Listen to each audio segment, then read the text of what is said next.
Na watu leo hii hawana mpango wa kutengeneza ndani yake. Kila mmoja anahangaika ni vipi atakavyoifanya ile dhahiri yake, ule muonekano wake wa nje umependeza.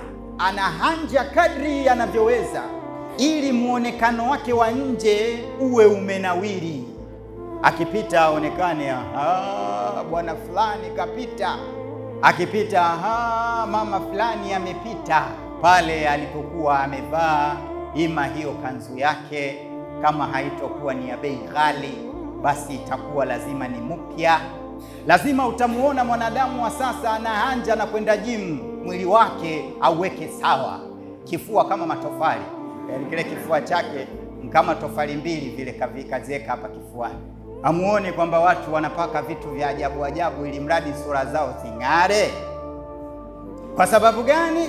Kwa sababu kila mmoja katika ulimwengu wetu wa sasa, si mume si mke, si mwanaume si mwanamke, si msichana si mvulana, anahanja 99% aone ni namna gani mazingira yake ya nje yanakuwa sawa.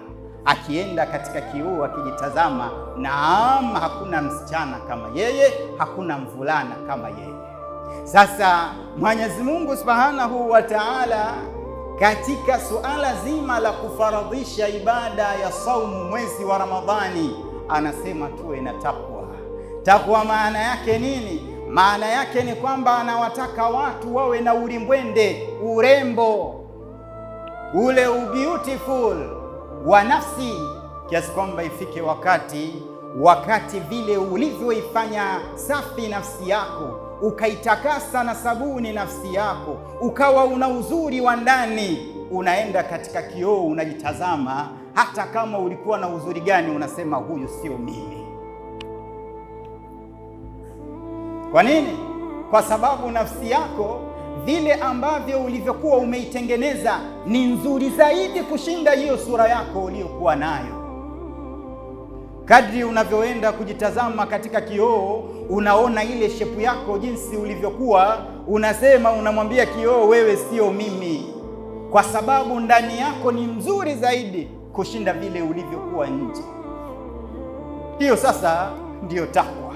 Sasa ulimwengu wa leo tutaulizana, bwana, nani katika sisi ana uchamungu? Uchamungu huu ndio uliomfanya Mwenyezi Mungu Subhanahu wa Ta'ala atufaradhishie ibada ya funga. Kama tutakuwa tunaendelea, ndugu zangu Waislamu, kung'ang'ana na kuzipendezesha hii miili yetu, tutaangukia pabaya sana.